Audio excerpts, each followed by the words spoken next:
बागेश्वर धाम वाले बहुरूपिया शास्त्री 5 दिन की हनुमत कथा कहने के बाद चार्टर प्लेन पर बैठ फुर्र हो गए।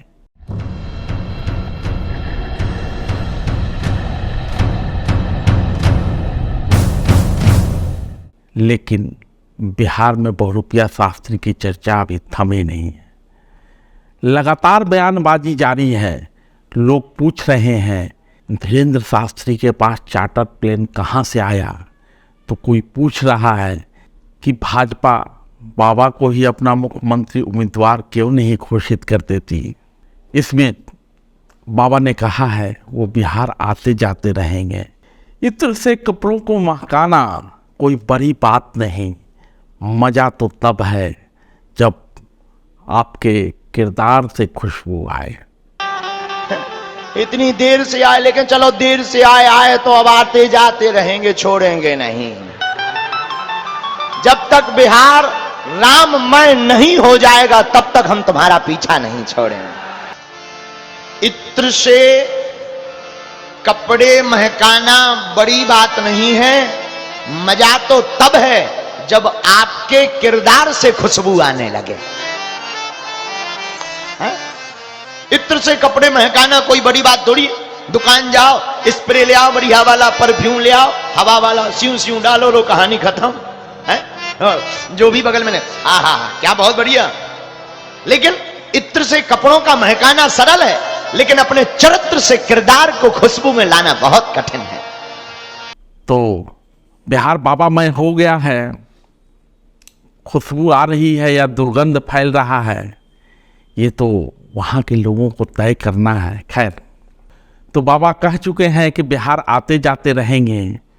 सितंबर माह के पितृपक्ष में गया में बाबा का कार्यक्रम तय हो गया है। 27 सितंबर को गया में बहुरूपिया शास्त्री का आगमन होगा, हनुमत कथा भी होगी और दिव्य दरबार भी सजेगा। उधर अन्य शहरों में भी बहुरूपिया शास्त्री के आने की तैयारी हो रही है। कहा यह जा रहा है कि अपनी बिहार यात्रा के दौरान बहुरूपिया शास्त्री की टीम मुजफ्फरपुर गई थी। वहाँ पताही एयरपोर्ट से लेकर दरभंगा रोड के बीच में कथा स्थल का निरीक्षण किया गया है। अगर सब कुछ ठीक रहा तो गया के बाद मुजफ्फरपुर में आ सकते हैं बहुरूपिया शास्त्री। बाबा के पोस्टर पर कालिक पोती गई, लेकिन बाबा का मुख मलिन नहीं हुआ।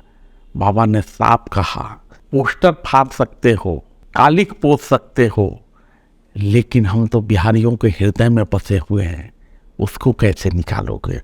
जब तक होगा तन में प्राण तब तक बिहार आते जाते रहेंगे। एक बात बोले, अभी हम रास्ते में चले आ रहे थे तो हमको रास्ते में पहले गुंजन मिले। गुंजन ने बढ़िया गीत सुनाया। पहले गुंजन बाबू मिले, इन्होंने गीत सुना। फिर हम आगे बढ़े, बोले गुरुजी गुरुजी गुरुजी कुछ बोल दो। हमने कहा हम नहीं कुछ बोलते। बोले गुरुजी आपके पोस्टर फाड़े जा रहे हैं, क्या कहोगे। हमने कहा सुना, पोस्टर फाड़ सकते हो, लेकिन जो बिहार के वासियों के हृदय में बैठे हुए हैं बागेश्वर धाम, उसमें कहां से तुम निकालोगे। कागज की फोटो से निकाल सकते हो, लेकिन जो बिहार के हृदय में बागेश्वर धाम बैठे हुए हैं उसको निकालना बड़ा कठिन है। एक बात बोले, आप सब हमारी आत्मा हो, जब तक हमारे तन में प्राण रहेंगे तब तक हम बिहार आते रहेंगे हो। यानी बाबा के सहारे भाजपा बिहार का जंग जीतना चाहती है। इसीलिए ये सवाल उठ रहा है कि आखिर बाबा के 5 स्टारी आराम और चार्टर प्लेन से उड़ान का इंतजाम किसने किया। किसके पैसे पे बहुरूपिया शास्त्री 5 स्टार में आराम कर रहे थे और चार्टर प्लेन से खुश हो गए, ये सवाल उठाया जा रहा। कहा तो यह भी जा रहा है कि बहुरूपिया शास्त्री भाजपा स्पॉन्सर्ड कथावाचक हैं। भाजपा इस धार्मिक जुटान को राजनीतिक एकता में तब्दील करने का प्रयास कर रही है, अपना वोट मान रही है, उस दिशा में कोशिश की जा रही है। यही कारण है कि कथा स्थल से लेकर 5 स्टारी इंतजाम तक और उड़ने के लिए चार्टर विमान तक कथित तौर पर सब भाजपा के पैसे से हो रहा है।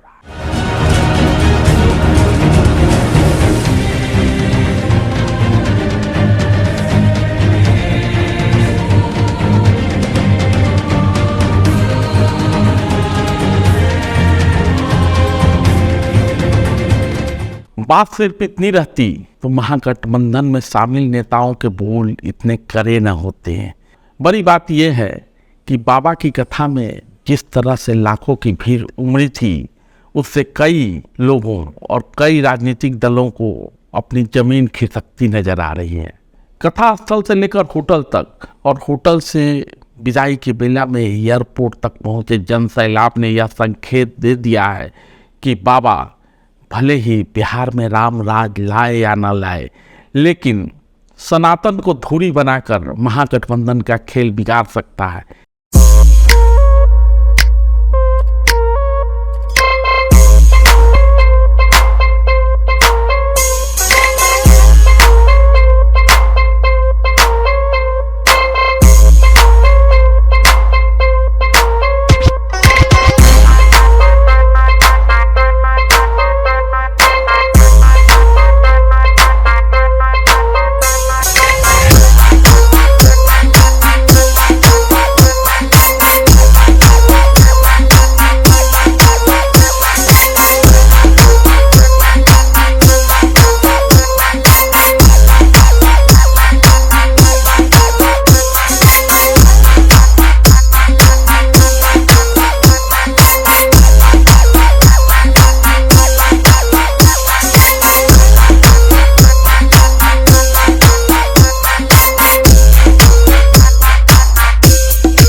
यही कारण है कि चाहे लालू के बड़े बेटे यानी बहुरूपिया तेज प्रताप यादव हो, या फिर छोटे बेटे उप मुख्यमंत्री तेजस्वी यादव, या फिर लालू सहित बाकी राजद नेता बहुरूपिया शास्त्री के खिलाफ तीखी बयानबाजी करते दिखे।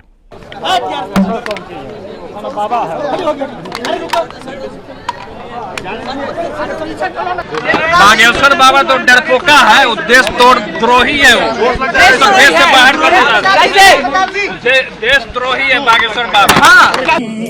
शरण तिहारी लाज रखियो माँ, इस दुखिया की मैं शरण तिहारी, शरण तिहारी लाज रखियो माँ, इस दुखिया की मैं शरण तिहारी।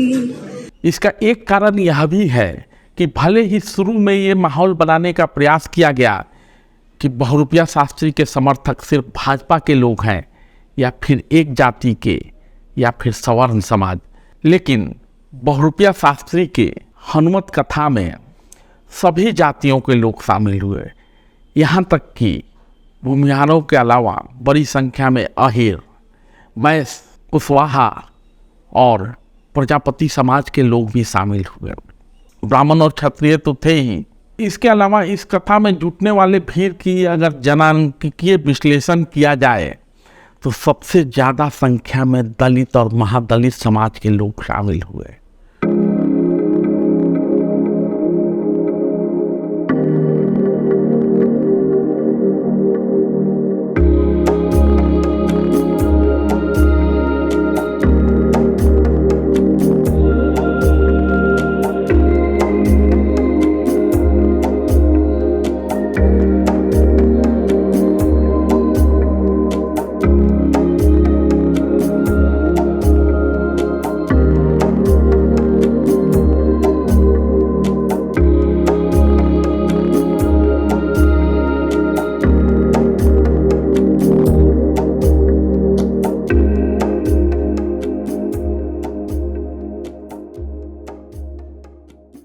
जबकि विरोध का स्वर सिर्फ एक जाति और एक दल के नेताओं की तरफ से ही मुखर हुआ। भले ही जाति और दल के नेता बहुरूपिया शास्त्री के विरोध में खड़े दिखे, लेकिन जमात बहुरूपिया शास्त्री के साथ दिखी। यहाँ तक कि राजद के सहयोगी और बिहार की प्रमुख पार्टी जदयू के तरफ से भी विरोध का स्वर थोड़ा फीका ही था, थोड़ा धीमा स्वर सुनाई दिया। और मुख्यमंत्री नीतीश कुमार भी बहुत ही सदे स्वर में बहुरूपिया शास्त्री पर निशाना तो साधते दिखे, लेकिन पानी बहुत सहज थी। मेरे खिलाफ अंड बंड कोई बोलता है तो उसको फायदा होता है, कम से कम उसको पटिया में कुछ इज्जत मिलेगा। सर, बाबा के समर्थक कह रहे हैं कि कार्यक्रम में सहायता नहीं किया गया मिलेगा तो सबको कुछ मिलेगा, पार्टी में फायदा, तो मेरे पार्टी के नेतृत्व का फायदा मिलेगा। इसे जो मन करे बोले, हम तो ध्यान में नहीं देते। कहा जा सकता है कि 20 बनाम 80 की राजनीति का दावा करने वाले लोगों का अंक गणित बहुरूपिया शास्त्री ने गड़बड़ा दिया है। 80 बाबा के साथ खड़े दिखे जबकि 20 विरोध में है। यदि बहुरूपिया शास्त्री की हनुमत कथा यूं ही चलती रही तो वो दिन भी दूर नहीं कि भले ही राम राज्य न आए, लेकिन बिहार में भाजपा महागठबंधन को राजनीतिक धरातल पर पटकनी देते जरूर दिखाई देगी। धन्यवाद।